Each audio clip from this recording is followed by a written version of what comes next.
আচ্ছা, এখানে আমরা আজকে আবার কিছু প্রোডাক্টিভ রমাদান বইটা পড়তেছিলাম আমরা। এটার মধ্যে আজকে হচ্ছে রমাদানে কিভাবে আমরা কোরআন পড়তে পারি, বিভিন্ন ওয়ে আউট দেওয়া থাকবে। দেখবেন যে মোস্ট অফ দা আমরা জানি, আমরা চেষ্টা করি সবাই ওইরকম করতে। আবার নতুন কোনো আইডিয়াও পাইতে পারি। দেখা যাক। যেহেতু কোরআন হচ্ছে, কোরআনের মাস হচ্ছে রমাদান, তো আমাদের হচ্ছে কানেক্টিভিটি বাড়াইতে হবে রমাদানের সাথে, রমাদানে কোরআনের সাথে। বলছে যে রমাদানে যেভাবে কোরআন পড়বেন, এখন বলছে রমাদান মাস এতে নাজিল করা হয়েছে মানুষের জন্য, মানুষের হিদায়াতের জন্য। এতে কোরআন নাজিল করা হয়েছে মানুষের হিদায়াতের জন্য, এবং হিদায়াতের স্পষ্ট নিদর্শন ও সত্য অসত্য আর কি, সত্যাসত্যের পার্থক্যকারী রূপে। বলছে এই আয়াতটা পুরা কোরআনের উদ্দেশ্যকে দুইটা শব্দের মধ্যে নিয়ে এসেছে। একটা হচ্ছে প্রমাণ বা নিদর্শন, আর কি হিদায়াত। আমরা আল্লাহ সুবহানাহু ওয়া তাআলা আর তার রাসূল সাল্লাল্লাহু আলাইহি ওয়াসাল্লামের উপর ঈমান আনার পর কুরআন ও সুন্নাহর শরণাপন্ন হই হিদায়াতের জন্য। কুরআন আর সুন্নাহ থেকে আমরা জানতে পারি কিভাবে আমাদের নেক আমলকে সর্বোচ্চ পর্যায়ে নিয়ে যাওয়া যায় আর আল্লাহর সন্তুষ্টি হাসিল হাসিল করা যায়। এখন একটু ভাবুন, যখন আপনি কারোর সাথে ঘনিষ্ঠ হতে চান, তখন আপনি তার সাথে যত বেশি সম্ভব ভালো সময় পার করার চেষ্টা করতে থাকেন। আপনি চাইবেন তাদের মুখ থেকে বের হওয়া প্রতিটা শব্দ খেয়াল করতে, যাতে বুঝতে পারেন আসলে তারা কি বলতে চাইছেন বা কি বলছেন। এই উদাহরণ আল্লাহ সুবহানাহু ওয়া তাআলার সাথে আমাদের সম্পর্কের ক্ষেত্রে খুব একটা যথাযথ নয়। আল্লাহর সাথে আমাদের সম্পর্ক সাথে আল্লাহর সাথে আমাদের সম্পর্কের সাথে মানুষের সাথে আমাদের সম্পর্কের কোনো তুলনাই চলে না। যাই হোক, যদি আমরা আল্লাহর ঘনিষ্ঠতা অর্জন করতে চাই, তবে অবশ্যই আমাদেরকে তার কিতাবের সাথে একটা কোয়ালিটি টাইম পার করতে হবে। রমাদানে অনেকেই এই চেষ্টা করে থাকেন। আমরা রমাদান শুরু করি পূর্ণ শক্তি ও উৎসাহের সাথে, দূর করে দিতে চাই সমস্ত বাধাবিঘ্নকে, যাতে আমরা আমাদের ঈমান আর উপলব্ধির উন্নয়নে অখণ্ড মনোযোগ দিতে পারি। কিছু মানুষ এই উদ্দীপনা খুঁজে পায় না, কারণ তারা আসলেই জানে না কোথা থেকে শুরু হবে। এমনকি যারা প্রচন্ড উৎসাহ উদ্দীপনা নিয়ে এই যাত্রা শুরু করে, একসময় তাদেরও উৎসাহ উদ্দীপনায় ভাটা পড়তে শুরু করে। এই ক্ষেত্রে প্রথমে যে কাজটা করা উচিত তা হলো অবিরাম আল্লাহর কাছে চাইতে হবে। আল্লাহ যাতে আপনার অন্তরে তার শব্দমালার সঠিক বিশুদ্ধ বুঝ দান করেন। সমানভাবে কোরআন পড়ার, মুখস্থ করার আর এর উপরে চিন্তা ভাবনা করার ক্ষেত্রে নিজেদের নিয়তকে বারবার যাচাই করতে হবে এবং নবায়ন করে নেওয়া চাই। প্রতিটি আমলই নিয়তের উপর নির্ভরশীল, আর মানুষ তার নিয়ত অনুসারেই প্রতিদান পাবে। এটা কি হাদিস? 40 হাদিসের 1 নম্বর হাদিসই হচ্ছে না। এই বিখ্যাত হাদিসটি তাদের জন্য স্বস্তির উৎস যাদেরকে কোরআনের ভাষা শিখতে বা তিলাওয়াত করার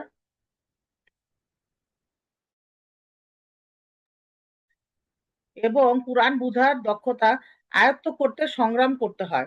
ইনশাআল্লাহ, আন্তরিক নিয়ত থাকলে আল্লাহ সুবহানাহু ওয়া তাআলা আপনাকে আপনার লক্ষ্যে পৌঁছাতে সাহায্য করবেন এবং আপনাকে পুরস্কৃত করবেন অগণিত পুরস্কারে।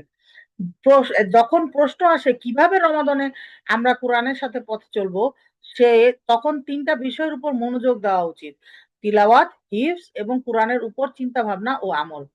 এখন আমরা এই ৩টা ক্যাটাগরির অধীনে ৪টা করে ব্যবহারিক পরামর্শ দিব, যেগুলো উপর রমাদানের প্র্যাকটিস চালিয়ে যাওয়া সম্ভব হবে। আলহামদুলিল্লাহ। এখন বলছে তিলাওয়াতের ব্যাপারে পরামর্শ। এখানে আমাদেরকে ৪টা ব্যবহারিক পরামর্শ দিবে। ১ নম্বর হচ্ছে লক্ষ্য নির্ধারণ এবং শিডিউল প্রস্তুতকরণ। ওই যে রুটিন, সেই যে শুরু থেকে আমরা বলতেছি, সেটা লক্ষ্য নির্ধারণ এবং শিডিউল প্রস্তুতকরণ। প্রত্যেকের জীবনই ভিন্ন, কারো সাথে কারোরটা খুব একটা মেলে না। কিছু মানুষ ফুল টাইম চাকুরে, আর বাকিদের মধ্যে কেউ ছাত্র, কেউ ঘরে থাকে বা ঘরে থাকা বাবা মা। পরিস্থিতি যাই হোক না কেন, কোরআন তিলাওয়াতের জন্য সময়ের অভাবের ধোকায় পড়ে হতাশ হয়ে গেলে চলবে না। কোরআনের সাথে আপনি যেটুকু সময় অতিবাহিত করবেন, সেই ক্ষেত্রে পরিমাণের চেয়ে গুণগত মানটাই অনেক বেশি গুরুত্বপূর্ণ। এই জন্য বলা হয়ে থাকে যে রমাদানের জন্য এমন একটি শিডিউল তৈরি করে ফেলুন যা আপনার ব্যস্ততার সাথে সামঞ্জস্যপূর্ণ। সেটা লিখে রাখুন আপনার ডায়েরিতে অথবা ঝুলিয়ে রাখুন ঘরের দেয়ালে। এটার উপর নির্ভর করে সাজিয়ে ফেলুন আপনার টার্গেট গুলো। আপনি কি এই রমাদানে পুরো কোরআন একবার খতম করতে চান, নাকি আরো বেশি? লম্বা চওড়া তিলাওয়াতের চেয়ে কি আপনি আপনার তাজবিদ ঠিক করে নিতে চান? যেটা ঠিক করেন না কেন, একটা লিখিত পরিকল্পনা আপনাকে সাহায্য করবে প্রতিনিয়ত কাজে নিজের টার্গেট রিভিউ করতে, এবং একই সাথে সাহায্য করবে লক্ষ্য পূরণের পথে এগিয়ে যেতে ইনশাআল্লাহ। এখন এটা আসলে কিভাবে হেল্প করে? মনে করেন যে আমরা নিয়ত করলাম যে আমরা হচ্ছে একবার কোরআন খতম দেবো, তাহলে আমাদের কি করতে হবে? একদিনে 20 পৃষ্ঠা করে পড়তে হবে। তো 20 পৃষ্ঠা করে পড়তে হলে আমাকে 5 ওয়াক্ত সলাতে 4 পৃষ্ঠা করে পড়তে হবে, প্রতি সলাতের পরে অথবা আগে 4 পৃষ্ঠা করে পড়লে আমার সারাদিনে 20 পৃষ্ঠা হবে। এটা হচ্ছে একটা নর্মাল টার্গেট। হ্যাঁ, এখন মনে করেন কোনো একটা কারণে আমি হচ্ছে আম, 2 দিন পড়তে পারি নাই। তো 2 দিনে আমার কতটুকু পেজ জমে গেল? 40 পৃষ্ঠা জমে গেল। এখন আমার সামনে দিন আছে 15টা। 15টা দিন আছে, এখন আমাকে তো এই 40 পৃষ্ঠা কাভার দিতে হবে। তাইলে আমি কি করব? আমি হচ্ছে প্রতিদিন আরো 2 পৃষ্ঠা এক্সট্রা করে পড়তে থাকবো, বা 3 পৃষ্ঠা এক্সট্রা করে পড়তে থাকবো। হ্যাঁ, 3 পৃষ্ঠা এক্সট্রা করে পড়লে তাহলে কি হবে? আমার 15 দিনে 3 15 45, 45 পৃষ্ঠা আমার একটা টার্গেট থাকবে। তাহলে আমার তো 40 পৃষ্ঠা পড়তেই হবে, কাভার দিতেই হবে। এই যে একটা ক্যালকুলেশন, এই ক্যালকুলেশনটা যদি আমি না জানতাম যে আমার প্রতিদিন 20 পৃষ্ঠা পড়তে হবে, তাহলে আমি করতে পারতাম না। যে আমি বসছি পড়তে থাকি, ভাল লাগতেছে আজকে পড়তেই থাকি পড়তেই থাকি, আর কালকে ভাল লাগতেছে না বসবোই না, এরকম করা যাবে না। আমার যখন ভালো লাগবে তখনও ততটুকু পড়বো, যখন ভালো লাগবে না তখনও ততটুকু পড়বো। তো এইরকম ট্রেন করতে হবে নিজেকে, যে আমার রুটিন আমি মেনে চলবো, whatever the situation is. হুম। এরপরে বলছে নিয়মিত হন, যেটা আমি মাত্রই বলতেছিলাম, যে অবশ্যই আমাদেরকে নিয়মিত, আমাদের অবশ্যই পরিস্থিতির সাথে মিল রেখে রমাদানে কতটুকু তিলাওয়াত করতে পারবো সেই ব্যাপারে বাস্তবসম্মত সিদ্ধান্ত গ্রহণ করতে হবে। নিচের হাদিসটি এই ক্ষেত্রে মনে রাখা খুব জরুরি। রাসূলুল্লাহ সাল্লাল্লাহু আলাইহি সাল্লামকে জিজ্ঞেস করা হলো, কোন আমলকে আল্লাহ সবচেয়ে বেশি পছন্দ করেন? তিনি জবাব দিলেন, যে আমল নিয়মিত করা হয়, পরিমাণে সেটা অল্পই হোক না কেন। তিনি আরো বললেন, কখনো নিজের উপর সাধ্যের বেশি আমল চাপিয়ে দিও না। অতএব নিয়মিত তিলাওয়াত করুন। হতে পারে আপনি দিনে মাত্র 10 মিনিটের জন্য তিলাওয়াত করলেন। এটা নিশ্চিত করতে হবে যে আপনি দৈনিক ভিত্তিতে কোরআনের জন্য একটা সময় বরাদ্দ রেখেছেন। ইচ্ছা মাফিক কোনো একদিন বেশি তিলাওয়াত করলেন আর বাকি দিন করলেন না, এমন যেন না হয়। অবশ্যই আপনাকে ইচ্ছা ও সময়ের ভিত্তিতে আপনি চাইলে ন্যূনতম সময়ের চেয়ে বেশি তেলাওয়াত করুন, করুন, কোনো সমস্যা নেই। কিন্তু আমরা মিনিমাম বারটা সবাই ফিক্স রাখবো। কিন্তু চেষ্টা করুন রমাদানে প্রতিদিন অন্তত যে ন্যূনতম সময়ের তেলাওয়াত মিস না হয়। সেটাই বললাম, ন্যূনতম বারটা যেন মিস না হয়। আমরা 20 পৃষ্ঠা পড়বো, 20 পৃষ্ঠা তো পড়বোই, এর উপরে যদি পড়তে পারি 5 10 পৃষ্ঠা পড়লাম, সমস্যা নাই, কিন্তু 20 পৃষ্ঠার নিচে নামবো না। এরকম করে আমাদেরকে কি করতে হবে? টার্গেট ফিক্স করতে হবে। যে নিয়মিত 10 মিনিট কোরআনের সাথে, এই যে নিয়মিত 10 মিনিট কোরআনের সাথে কাটাবেন, এটা আপনার তিলাওয়াতের সক্ষমতার ক্ষেত্রে বিরাট একটা পার্থক্য গড়ে গড়ে দেবে। কোরআনের বুঝ আর আপনার অন্তরে ইসলাহ বা পরিশুদ্ধি, এক্ষেত্রে পরিশুদ্ধির ক্ষেত্রেও এটা অনেক বড় পার্থক্য সূচিত হবে। প্রতিদিন একটা নির্দিষ্ট একটা পরিমাণ ঠিক করে নিলে সেটা আপনাকে ধীর স্থির ভাবে লক্ষ্যে পৌঁছাতে সহায়তা করবে। এখন তো অনেক অ্যাপ পাওয়া যায় যেগুলো আপনাকে এই পবিত্র মাসে তেলাওয়াতে এবং অন্যান্য নেক আমলের কথা স্মরণ করিয়ে দিবে। এভাবে একটা রমাদানের পরেও তিলাওয়াত চালিয়ে যাওয়ার একটা অভ্যাস আপনাকে গড়ে তুলতে সাহায্য করবে ইনশাআল্লাহ।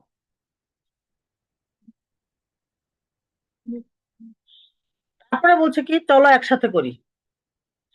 আপনি যদি নিয়মিত তিলাওয়াতে অভ্যস্ত না হন বা মনে করেন আপনি লক্ষ্যে স্থির থাকতে পারবেন না, তাহলে খুঁজে নিন একজন বন্ধুকে।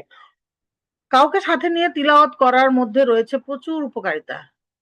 ওই যে বলছি, বন্ধু নির্বাচনের ক্ষেত্রে খুব সাবধান হতে হবে। যারা আপনাকে লো ফিল করায় তাদের সাথে ফ্রেন্ডশিপ করা যাবে না ওই সময়ে। তাহলে হবে কি, আপনি হতাশ হয়ে যাবেন। আপনার ফ্রেন্ড মনে করেন খরগোশ আর আপনি হয়েছেন কচ্ছপ, তাহলে হবে না। আপনার আপনার মধ্যে একটা কচ্ছপ খুঁজে বের করতে হবে, যে একসাথে একসাথে যাবেন। বড়দের একটু স্ট্রং কচ্ছপ হইতে পারে যে আপনাকে টাইনে টাইনে নিয়ে যাবে, কিন্তু আপনি খরগোশ নিলে হবে না। খরগোশের গতিতে তো আর আমি কচ্ছপ কোনোদিনও যাইতে পারবো না, তাই না? তো এই জন্য আমাদের একই প্যাটার্নের হইতে হবে, বাট তার সেজন্য আমার চেয়ে ভালো হয়, আমি তারা টাইনে নিয়ে যাবো ওই আশা করবো না। আমরা আশা করবো আমি যার সাথে আমি ফ্রেন্ডশিপ করতেছি সে আমার চেয়ে ভালো এবং সে আমাকে টেনে টেনে নিয়ে যাবে। দোয়া করবেন। সবচেয়ে ইম্পর্টেন্ট জিনিস হচ্ছে এটা, আল্লাহর কাছে দোয়া করবেন, আল্লাহর কাছে সাহায্য যাবেন, আল্লাহ খুঁজে দিবেন। আপনি চাইলে, আমি চাইলে জীবনেও পারবো না। আমাদের কাছে মনে হবে ও আল্লাহ, এরকম ফ্রেন্ড আমি কই পাবো, তো অর্ডার দিয়ে বানাইতে হবে। তো ব্যাপারটা আসলে এরকম না, এরকম ফ্রেন্ড পাওয়া যায়, কিন্তু আল্লাহর কাছে চাইতে হবে। তারপরে কি বলছে যে শুধু যে একজন আরেকজনকে আল্লাহ সুবহানাহু ওয়া তাআলার স্মরণের মাধ্যমে অসংখ্য পুরস্কার প্রাপ্তিতে সাহায্য করছেন তাই নয়, বরং আপনারা একজন আরেকজনকে সাহায্য করতে পারবেন তিলাওয়াত এবং অন্যান্য সব লক্ষ্য পূরণে। রমাদানে কারো সাথে সময় কাটানোর অসাধারণ একটা উপায় এটা। দুজনে মিলে এমন একটা কাজ ঠিক করবেন যেটা কিনা দুনিয়া এবং তার পরের দুনিয়াতেও আপনার জন্য পুরস্কার কেবল বাড়িয়েই তুলবে ইনশাল্লাহ। ঘটনা হচ্ছে, আমরা মহিলাদের মধ্যে এরকম লোকজন পাওয়া খুবই কঠিন। আমাদের মধ্যে ২ মিনিট ৩ মিনিট চুপচাপ আলাপ সালাপ হইলে কতক্ষণ পরে দেখবেন কি কথাবার্তা আস্তে আস্তে আস্তে আস্তে করে সেই গিবতের দিকে চলে যাচ্ছে। দেখা যাবে ডাইরেক্ট গিবত না হলেও ইনডাইরেক্ট গিবত হচ্ছে। তো আবার দেখা যাবে যে বদনাম যদি কার মিথ্যা অপপ্রচার যদি দেখা যায় যে ডাইরেক্ট হচ্ছে না ইনডাইরেক্ট হচ্ছে, মানুষের হচ্ছে না জিনিসের হচ্ছে, মানে এই জিনিসের মধ্যে যাই আমরা। আল্লাহ আমাদের সবাইকে হেফাজত করুন, আমিন। মা গো, দাড়িপাল্লা। নীরব কোনো জায়গা খুঁজে নিন। তিলাওয়াতের সময় চেষ্টা করুন নীরব কোনো জায়গা খুঁজে বের করতে। এমন কোনো জায়গায় যদি পড়েন যেখানে বসলে মনোযোগ ধরে রাখা খুবই মুশকিল, তাহলে আপনি খুব কম ফায়দায় হাসিল করতে পারবেন। আল্লাহ, কুরআনের সাথে কাটানো সময়টুকুকে সম্মান দিন এবং এমন সবকিছু থেকে দূরত্ব বজায় রাখুন যা আপনার সাথে আপনার মনোযোগে বিঘ্ন ঘটাবে এবং আপনার জন্য তিলাওয়াতে বসাকে কঠিন করে দিবে। যখন আপনি তিলাওয়াত করবেন, তখন যতটুকু সম্ভব তিলাওয়াতকে করে তুলুন সৌন্দর্যময়। কেননা রাসূলুল্লাহ সাল্লাল্লাহু আলাইহি সাল্লাম বলেছেন, তোমরা যখন কোরআন তিলাওয়াত করবে তখন তোমাদের কণ্ঠকে সুন্দর করে তোলো। মেলোডিয়াস না কিন্তু। আমরা যেটা করি এটা না। সুন্দর করে তোলো মানে স্পষ্ট করে তোলো। কণ্ঠকে স্পষ্ট করে সফট করে পড়তে হবে, হ্যাঁ? মানে সুর করে না, সুর না। সুর যদি তাজবিদের সাথে কন্ট্রাডিক্টরি হয় তাহলে সুর পরিত্যাজ্য। আর most of the time contradictory হয়ই। এখন বলছে কুরআন মুখস্থ করার ব্যাপারে পরামর্শ। দোয়া করুন। দোয়া করুন, কোনো আকাঙ্ক্ষা অর্জন করতে হলে আমাদের অবশ্যই আল্লাহ সুবহানাহু ওয়া তাআলার নির্দেশনা ও সহায়তা চাইতে হবে। কেননা সবকিছু শুধু তার অনুমতিক্রমেই হয়ে থাকে। কিন্তু কিছু অংশ মুখস্থ করার জন্য প্রয়োজন হয় প্রচুর ধৈর্য আর আত্মনিয়ন্ত্রণের।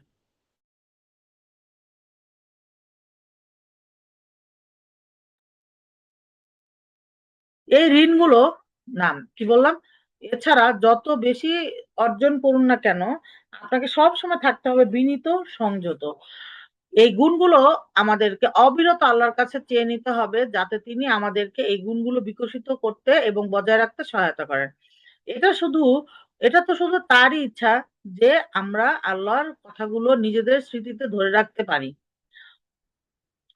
তাই সব সময় আমাদেরকে আল্লাহর দিকেই ফেরার কথা মনে রাখা উচিত।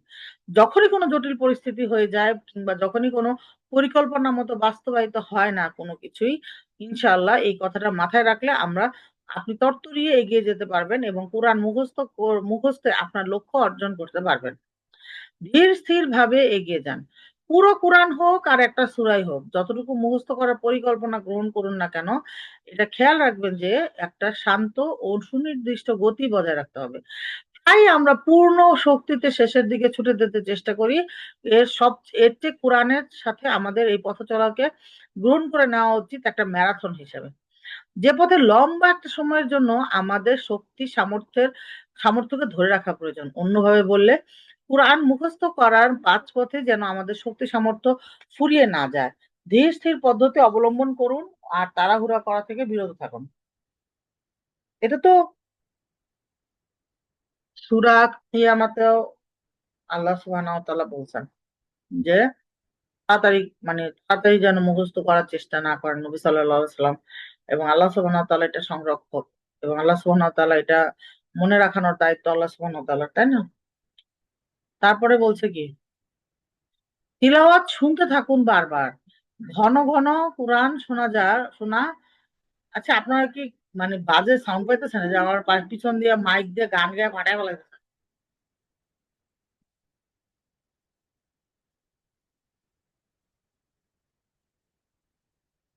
ওহ, যাচ্ছে না? আলহামদুলিল্লাহ, তাহলে এটা নয়েজ কাটার দিয়ে নয়েজ কেটে যাচ্ছে। আলহামদুলিল্লাহ, আলহামদুলিল্লাহ, আল্লাহ সহজ করে দিয়েছেন। আমি তো হতাশ হয়ে যাচ্ছিলাম যে যে হারে মাইক যাচ্ছে।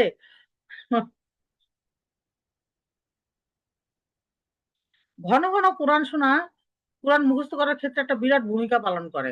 এমন কারিদের খুঁজে বের করুন যাদের তিলাওয়াত পরিষ্কার আর একটা সুন্দর গতিতে তিলাওয়াত করেন।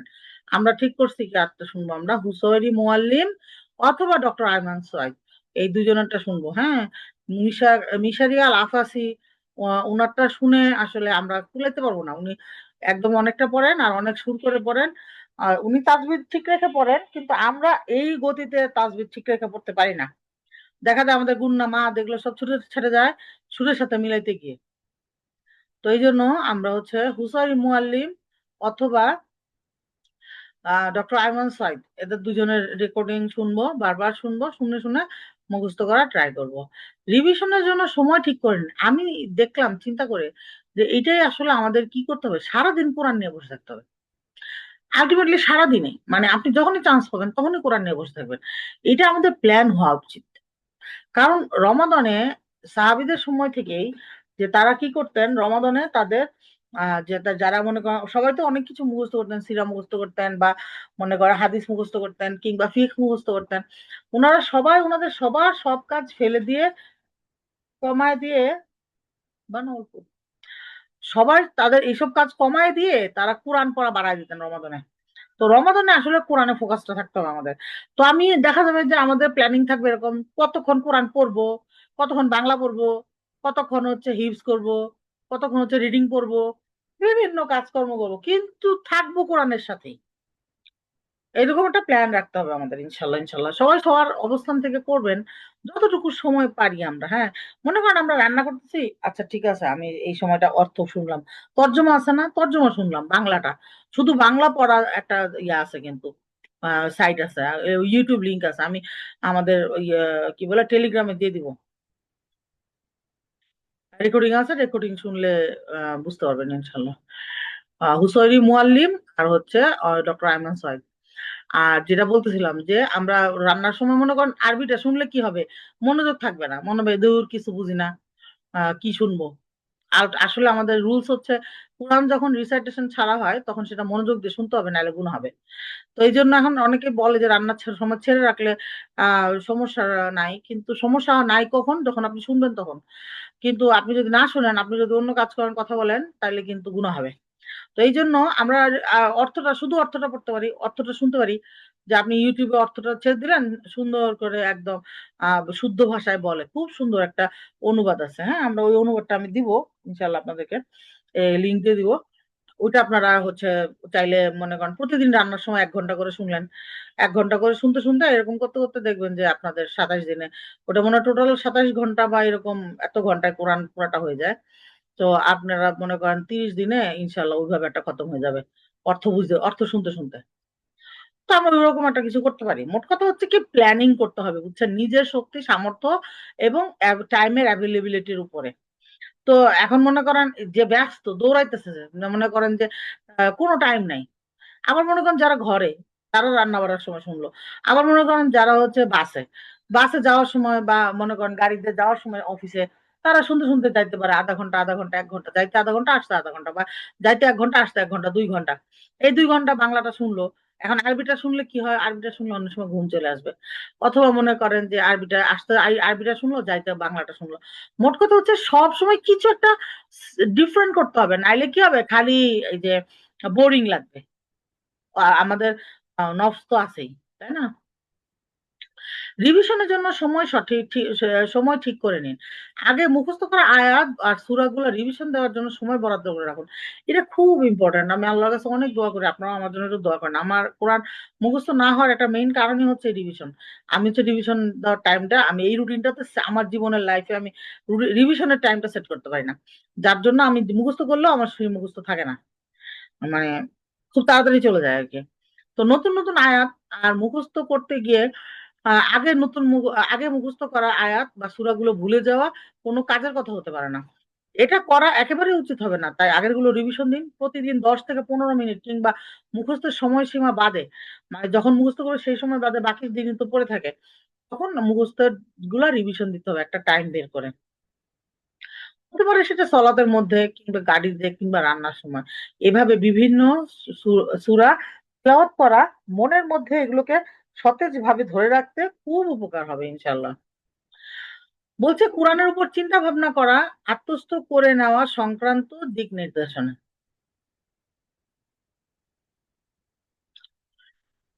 তারপরে কি বলছে যে কোরআনের অনুবাদ ও তাফসির পড়ুন। তাফসির পড়ার তো আমাদের দুইটা প্রজেক্ট আছে আলহামদুলিল্লাহ। ইনশাল্লাহ ইনশাল্লাহ আমরা 12 তারিখ থেকে পড়া শুরু করব। তো তাফসির আমরা পড়বো, এই একসাথে বসে পড়বো। তারপরে কেউ একা চাইলে একা পড়তে পারেন। তারপরে মনে করেন তর্জমা শুনেন ইউটিউবে। তারপরে হচ্ছে কোরআন রিসাইট করেন রাতের বেলা প্রচুর পরিমাণে, সন্ধ্যা থেকে শুরু করে মিড নাইট পর্যন্ত তারাবিতে পড়েন। মোটামুটি মানে কোরআন রিসাইটেশনের উপরেই থাকেন। তারপরে কি বলছে, কোরআন তিলাওয়াতের অগণিত পুরস্কার, পাশাপাশি আমাদের এটা জানা জরুরি যে আমরা কি পড়লাম।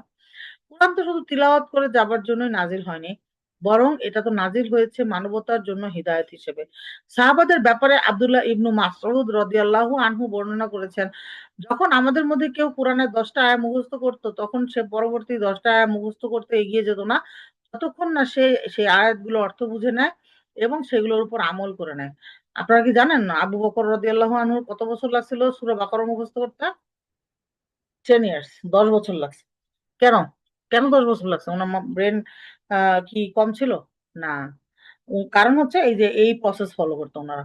10টা করে আয়াত মুখস্থ করতো, তারপরে হচ্ছে সেই আয়াতের মিনিং বুঝে সাথে এটা জীবনে অ্যাপ্লাই করতো, তারপরে গিয়ে বাকি 10টা আয়াত নিয়ে আসতো। এইভাবে করে তারা মুখস্থ করতো, হ্যাঁ। আমাদের মতো এরকম না, হর হর হর করে পড়ে যায়, কিছু জানে না, কি কি পড়তেছে কিছু জানে না। ব্যাপারটা এরকম কখনোই হওয়া উচিত না, যে আমরা কোরআন পড়তেছি কিন্তু আমি জানি না যে কোরআন আমি কি পড়তেছি। তো আমরা চেষ্টা করবো যতখানি সম্ভব আমরা একটু অর্থ বুঝার চেষ্টা করবো ইনশাল্লাহ। এই রমাদানে তাই নিশ্চিত করুন যে যতটুকুই তিলাওয়াত করুন না কেন সেটুকুর অর্থ এবং তাফসীর করবেন। সবচেয়ে ভালো হয় যদি তিলাওয়াতের ঠিক পরপরই এই কাজটা করে ফেলতে পারেন। এই জন্য আমাদেরকে হেল্প করতে পারে হচ্ছে ওই যে শব্দে শব্দে আল কোরআন আছে না, ওইটা। যদি কেউ ইংলিশে চান সেক্ষেত্রে ওই যে ইংলিশে কতগুলো আছে সেগুলা হেল্প করতে পারে। তো আলটিমেটলি আমরা মানে অর্থটা বুঝে এটা এরকম একটা ঘন্টা রাখবো আমরা, যে ঘন্টায় আমরা যা পড়বো সেটার আমরা অর্থ বুঝবো। মানে আমরা ভাগ করব, দিনটারে ভাগ করব। আর আমি একটা জিনিস চিন্তা করে দেখছি, যে আমরা যদি এরকম প্ল্যান করি যে আমরা আসলে কোরআন পড়া আর হচ্ছে একেবারে বেসিক কথাবার্তা ছাড়া মানুষজনের সাথে কথা বলবো না, তাইলে কিন্তু অনেক টাইম। আর যদি আমরা চিন্তা করি যে একসাথে কথা বলতে হবে, ওই কাজ করতে হবে, টিভিতে পোলাপানে কার্টুন দেখবে, বা টিভিতে টিভি চালাইতে হবে, বা মনে করেন ফেসবুক ঘাঁটতে হবে, ফেসবুক ডিএক্টিভেট করে দেন। 1 মাসে এমন কোনো কিছু আসবে না যেটার জন্য একেবারে আমরা ইয়ে হয়ে যাব, মানে একেবারে আম, কি বলে এটাকে, যে একদম হারায় যাব, এরকম কিছু হবে না। আমি অনেক বছর আগে মনে হয় একবার এরকম একটা স্টেপ নিয়েছিলাম, 2-3 বছর আগে, 4 বছর আগে, যে ফেসবুক ডিএক্টিভেট করেছিলাম। তো আলটিমেটলি দেখছি যে কিছু হয় নাই। আমি মরে গেলে কি কিছু হবে? কিচ্ছু হবে না। কেউ টেরই পাবে না যে পৃথিবী থেকে একটা প্রাণী চলে গেছে। সো আমার ফেসবুক অ্যাকাউন্ট ডিঅ্যাক্টিভেট থাকলেও কেউই জিজ্ঞেস করে না। আমি খুব দুঃখ হয়েছিলাম, আমি একবার ভাবছিলাম, মানে তখন আর কি অনেক মানুষজনের সাথে অনেক খাতির ছিল তো, আমি ভাবছি সবাই আমাকে খুঁজে পাগল হয়ে যাবে। কিছুই হয় নাই। কেউ আমাকে খুঁজে নাই, একটা পিঁপড়াও খুঁজে নাই। সো আমাকেও খুঁজে নাই, তার মানে এমন না যে আপনারা খুঁজবে না, আপনারা খুঁজতে পারে কিন্তু বেশিরভাগ কি খুঁজবে না। আমি তো আমজনতার কাতারে পড়ি। সো বেশিরভাগ আমজনতাকে মানুষজন কেউই খুঁজবে না, বুঝছেন। সো এগুলো নিয়ে আপসেট হয়ে না যে আপনি ফেসবুকে না থাকলে ফেসবুক বন্ধ হয়ে যাবে গা। ফেসবুক বন্ধ হবে না, কিছুই হবে না। আমরা মানে হয়তোবা একটু বেশি ইবাদত করতে পারবো, কারণ আমি খুব ভয়ঙ্কর ভাবে দেখছি ফেসবুকটা খুবই ডিস্টার্ব করে, খুবই ডিস্টার্ব করে। মানে ওর মধ্যে একবার ঢুকলে, মানে ও ওর মধ্যে একবার ঢুকলে আধা ঘন্টা 1 ঘন্টা কোন দিক দিয়ে চলে যায়, 2 ঘন্টাও চলে যায় মাঝে মাঝে। সো আমি এবার আবার প্ল্যান করতেছি ইনশাল্লাহ, আল্লাহ কবুল করে নিক, আমার জন্য সহজ করে দিন। অ্যাকাউন্টটা যদি রিঅ্যাক্টিভেট করে দিতে পারি তাহলে ভালো হয় আর কি। মানে নাহলে হয় কি, আপনার আমার দেখছে অন থাকলে না ঠিকই ইয়া করা হয়, মানে একটু ঢুকে যাওয়া হয়, একটু দেখি, একটু দেখলে সমস্যা কি, এরকম লাগেই। তো আল্লাহ সুবহানাহু ওয়া তাআলা আমাদের সবার জন্য সহজ করে দিন, আমার জন্য বিশেষ করে সহজ করে দিন, আমি যেন এটা থেকে দূরে থাকতে পারি। এটা থেকে দূরে থাকলে আসলে আমার মনে হচ্ছে যে ইনশাল্লাহ ইনশাল্লাহ কিছুটা হইলেও উন্নতি হবে। হ্যাঁ, একবার উঠানো শুরু করলে তো শেষ। এখন তো আবার রিলস এর যুগ না, একবার যদি ঢুকেন রিলস এর মধ্যে তা তো শেষ। হ্যাঁ, মোবাইলে না রাখলেই হয়, সেটাই। এখন ঘটনা হচ্ছে যে অভ্যাস তো খারাপ হয়ে গেছে গা অনেক আগের থেকে। সময় লাগবে আবার ট্র্যাকে উঠতে আর কি। এগুলো সহজ করে দিন আমাদের সবার জন্য। তো এখন বলছে কি যে আচ্ছা, তারপরে বলছে রমাদানে তাই নিশ্চিত করুন যে আমরা কি করব, যেটুকু পড়বো সেটা অর্থটা বুঝবো। এটা আপনাকে কোরআনের সাথে চমৎকার একটা সম্পর্ক গড়ে তুলতে সহায়তা করবে। কারণ আপনার পড়া বিষয় নিয়ে আপনি তখন পূর্ণ সচেতন থাকবেন। তিলাওয়াতের সাথে সাথে তাফসির ইবনে কাসির কিংবা এরকম বিশুদ্ধ তাফসির পড়ার বিষয়টাকেও সমান গুরুত্ব দেবেন। এখন ঘটনা হচ্ছে কি, তাফসির ইবনে কাসির এটা আসলে একটু ডিফিকাল্ট বুঝা।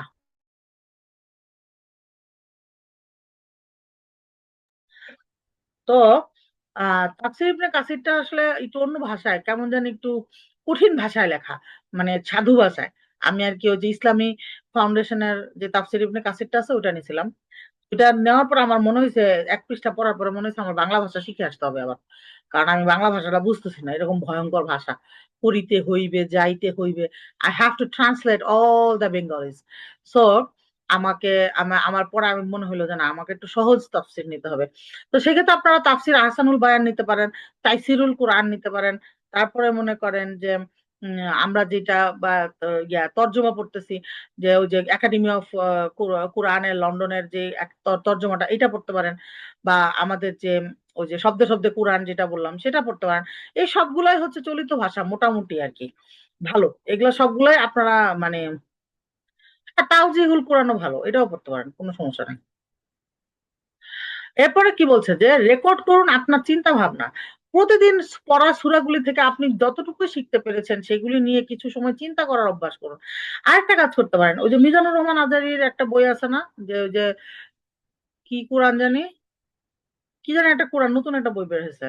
ওই শাইখের যে বইটা বের হয়েছে ওই বইটা না অনেক মানে ইজি করে লেখা, অনেক স্মার্টলি প্রেজেন্টেড। তো আপনারা ওই বইটা কালেক্ট করতে পারেন, এক নজরে কোরআন, এক নজরে কোরআন। এটা আপনি যে সূরাটাই পড়লেন, ওই এক নজরে কোরআনে 5টা 4টা পৃষ্ঠা আছে, এই 4 5টা পৃষ্ঠা আপনি একটু পড়লেন। পড়লে কি হবে, আপনার একটা কানেক্টিভিটি তৈরি হবে বইয়ের সাথে। হ্যাঁ, এক নজরে কোরআন, ওইটার সাথে তাহলে কি হবে, ওই সূরাটার সাথে আপনার হচ্ছে একটা কানেক্টিভিটি তৈরি হবে। মানে জিনিসটা ইজি মনে হবে, এমন হায়ারোগ্লিফিক্স মনে হবে না। এখন যেমন আমাদের কি হয়, বেশিরভাগ সময় মনে হয় যে ও আল্লাহ, কোরআন তো কিছুই বুঝি না, আল্লাহ এটা করতে আসছে, এত তো হায়ারোগ্লিফিক্স কিছুই বুঝি না। এরকম মনে হবে না, মনে হবে যে এটা আমাদেরই পরিচিত জিনিস। ও সূরা ইয়াসিন, ও আচ্ছা এরকম করে পড়তে হবে, ও আচ্ছা এটার মধ্যে এই জিনিস আছে। ও সূরা আর রহমান, এটার মধ্যে তো এই জিনিস ফোকাস করছে। তো এই জিনিসগুলো আমরা বুঝতে পারবো আর কি, কানেক্টিভিটি লাগবে, কানেক্টেড মনে হবে। তো এই জন্য এটা করতে পারেন। আরেকটা আরেকটা বই আছে, আমি মানে এগুলো আমি করি নাই, এগুলো আমার প্ল্যান।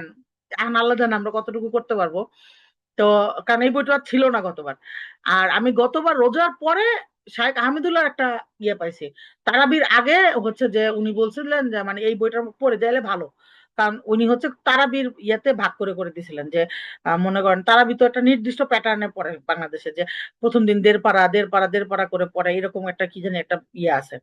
তো ওই রকম করে উনি হচ্ছে যে কানেক্টিং করে, উনি হচ্ছে যে এটার যে ফোকাসিং পয়েন্ট গুলো ওগুলা ইয়ে করে দিছে। আমি বইটার ছবি তুলে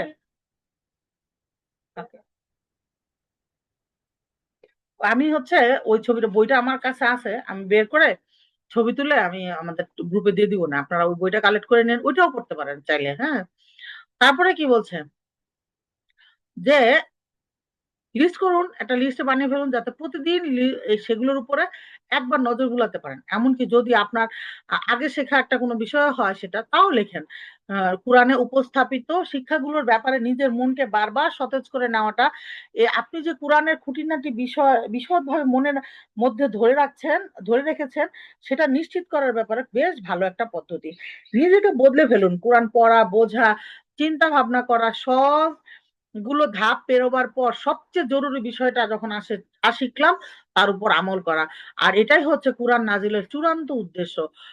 উপরে বর্ণিত লিস্ট নিয়ে আপনি লিস্ট নিয়ে কিভাবে আপনি আপনার জীবনে কার্যকর একটা পরিবর্তন আনতে পারবেন, সেটা লিখে ফেলাটা বেশ ভালো একটা আইডিয়া হতে পারে। ধরা যাক আপনি গীবতের ব্যাপারে আয়াত পড়ে থাকেন যদি, তাহলে ভাবুন কিভাবে আপনি এসব পরিস্থিতি থেকে বেঁচে থাকতে পারেন। কোরআনকে আপনার জীবনে প্রয়োগ করতে উদ্যমী আর দৃঢ় প্রতিজ্ঞ হন। নিজের চরিত্রকে গড়ে তুলুন কোরআনের ধাঁচে। সব সময় মনে রাখবেন উম্মুল মুমিনিন আয়েশা রাদিয়াল্লাহু আনহার কথা। যখন তাকে রাসূলুল্লাহ সাল্লাল্লাহু আলাইহি সাল্লামের চরিত্রের ব্যাপারে জিজ্ঞেস করা হয়েছিল, তিনি জবাব দিয়েছিলেন, তোমরা কি কুরআন তিলাওয়াত করো না? রাসূলুল্লাহ সাল্লাল্লাহু আলাইহি ওয়াসাল্লামের চরিত্র ছিল সম্পূর্ণ কুরআন। দোয়া করুন বেশি বেশি। কুরআন পড়ার সময় আমাদের সামনে আসতে থাকে একের পর এক ভিন্ন ভিন্ন অনেকগুলো শিক্ষা। এর মধ্যে কিছু বিষয় আমরা সহজ সোজাসাপটা বুঝে নিতে পারি, আর কিছু কিছু আমাদের কিছু সময়ের জন্য চিন্তা ভাবনা করে নিতে হয়। এই বুঝে আহ এই বুঝ এই বুঝের জন্য আল্লাহ সুবহানাহু ওয়া তাআলার কাছে দোয়া করুন, যাতে আল্লাহ আপনার জ্ঞান বাড়িয়ে দেন এবং কুরআন থেকে শেখা জ্ঞান নিজের জীবনে প্রয়োগ করার ব্যাপারে আপনাকে সফলতা দান করেন। কুরআন তিলাওয়াতের মাধ্যমে নিজের ঈমান এবং চরিত্রকে শক্তিশালী করে তোলার প্রচেষ্টায় সফলতা পেতে আল্লাহ সুবহানাহু ওয়া তাআলার কাছে দোয়া করার কোনো বিকল্প নেই। আমাদের নবী সাল্লাল্লাহু আলাইহি ওয়াসাল্লাম আলী ইবনে আবি তালিব রাদিয়াল্লাহু আনহুর দোয়ার কিছু অসাধারণ শব্দ শিখিয়ে দিয়েছেন, যার মধ্যে কিছু কথা রয়েছে যেগুলো আমরা অনেকেই আল্লাহর কাছে চেয়ে থাকি। তাই শব্দগুলো মনে রাখুন আর কোরআনের সাথে আপনার এই মূল্যবান পথ চলায় এগুলোর মাধ্যমে আল্লাহর কাছে দোয়া করুন। আল্লাহ সুবহানাহু রাসূলুল্লাহ সাল্লাল্লাহু আলাইহি সাল্লাম আলী রাদিয়াল্লাহু আনহুকে এই দোয়া করতে বলেছিলেন। কত বড় দোয়া, এটার অর্থ আমরা ইনশাআল্লাহ পড়ে নেব। হে আল্লাহ, আসমান ও জমিনের স্রষ্টা, মর্যাদা ও মহত্বের অধিকারী এবং এমন মর্যাদার অধিকারী যার আকাঙ্ক্ষা করা যায় না। আমি তোমার নিকটে প্রার্থনা করি, হে আল্লাহ, হে রহমান, তোমার অসীম মহত্ব ও চেহারার নূরের উসিলায় আমি প্রার্থনা করি যে আমার অন্তরে তোমার কিতাবকে বদ্ধমূল করে দাও এবং যেমন তুমি আমাকে শিখিয়েছো, যেভাবে পাঠ করলে তুমি সন্তুষ্ট হও সেইভাবে পাঠ করতে আমাকে তৌফিক দান করো। হে আল্লাহ, আসমান ও জমিনের সৃষ্টিকর্তা, মর্যাদা ও মহত্বের অধিকারী এবং এমন মর্যাদার অধিকারী যার আকাঙ্ক্ষা করা যায় না। হে দয়াময়, তোমার মহত্ব ও নূরের উসিলায় আমি প্রার্থনা করছি, তুমি তোমার কিতাবের উসিলায় আমার চক্ষুকে শীতল করে দাও। জানতো তা দিয়ে আমার জবান জিহ্বা খুলে দাও এবং তা দিয়ে আমার অন্তরকে উন্মুক্ত করো, আর তা দিয়ে আমার বক্ষকে প্রসারিত করো। আমার দেহটিকে তা দিয়ে তুমি ধুয়ে ফেলো। সত্যি তুমি সত্যের উপর তুমি ব্যতীত অন্য কেউ আমার সাহায্য করতে পারে না এবং তুমি ব্যতীত আর কেউ আমাকে তা দিতে পারে না। সুউচ্চ সুমহান আল্লাহ ছাড়া অনিষ্ট রোধ করার এবং কল্যাণ অর্জনের কোনো শক্তি নাই। দৌড়ে নদীতে 1 মিনিট।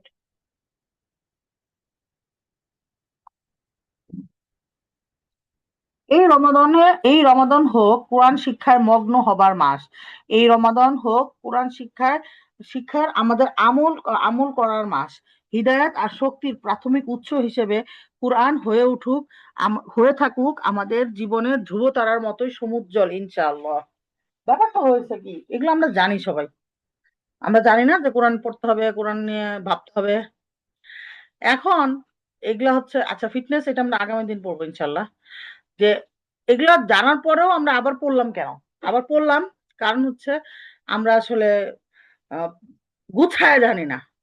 ইনফরমেশন গুলা মাথার মধ্যে স্ক্যাটার্ড অবস্থায় আছে। তো এই ইনফরমেশন গুলো যে আজকে আমরা পড়লাম, আপনারা রেকর্ডিং গুলা শুনবেন, আবার যদি মনে না থাকে চাইলে একদম ছোট ছোট করে এখানে বইয়ের মধ্যে যেরকম নোট করছে এরকম একটা করে আপনার মতো করে আপনি আপনার ভাষায় লিখতে পারেন। তাহলে কি হবে যে আপনার বুঝতে সুবিধা হবে যে আচ্ছা আমার এটা করার কথা ছিল, আচ্ছা আমার এটা করার কথা ছিল, এইভাবে পড়ার কথা ছিল। তাহলে হচ্ছে কি জিনিসটা আমাদের রিকল করতে ইজি হয়। তো ইনশাল্লাহ ইনশাল্লাহ আমরা চেষ্টা করব আবারও বসতে যত তাড়াতাড়ি সম্ভব। বসে আমাদের এই সপ্তাহের মধ্যে চেষ্টা করব যে আমরা যেন এটা শেষ করে ফেলতে পারি, মানে এটার নাম কি, প্রোডাক্টিভ রমাদানটা যেন শেষ করে ফেলতে পারি। তারপরে তো আমাদের জাকাত নিয়ে 2টা ক্লাস করতে হবে, জাকাত ফিতরা নিয়ে, খুবই ইম্পর্টেন্ট এবং মোস্ট ডিমান্ডিং। সবাই খালি সবাই খালি চিন্তা করে যে দেখি যদি কোনো ফতোয়া টতোয়া বাই করে আমি যদি যেভাবে চাই সেভাবে কাজটা করতে পারি। এরম এরম চিন্তা করে কেউ ক্লাসে আইসেন না। এখানে কোনো ফতোয়া দেওয়া হবে না। এখানে শুধু আমরা যে রুলস আছে সেই রুলসটা জানবো, যে এইটা রুলস, বাস শেষ। এই রুলস না করলে, ওই রুলস করলে কি হবে, এগুলো আমার জিজ্ঞেস করেন না, কারণ আমার নলেজ খুবই সীমিত, খুবই সীমিত। আমি খালি বই পড়তে পারি। আমার কোনো নলেজ, আমার কোনো ফতোয়া দেওয়ার কোনো রাইট নেই। আমি কোনো মুফতি না, আমি কোনো পড়ালেখা করি না এদিকে। যখন করবো তখন ফতোয়া দিব ইনশাল্লাহ। আমি জানি না কবে হবে, তো ইনশাল্লাহ একদিন তো হবেই। পড়ালেখা করতেছি, করতে থাকবো ইনশাল্লাহ মরার আগ পর্যন্ত। ঠিক আছে। সুবহানাকা আল্লাহুম্মা বিহামদিকা নাশহাদু আল্লা ইলাহা ইল্লা আনতা নাস্তাগফিরুকা ওয়া নাতুবু ইলাইক। আসসালামু আলাইকুম।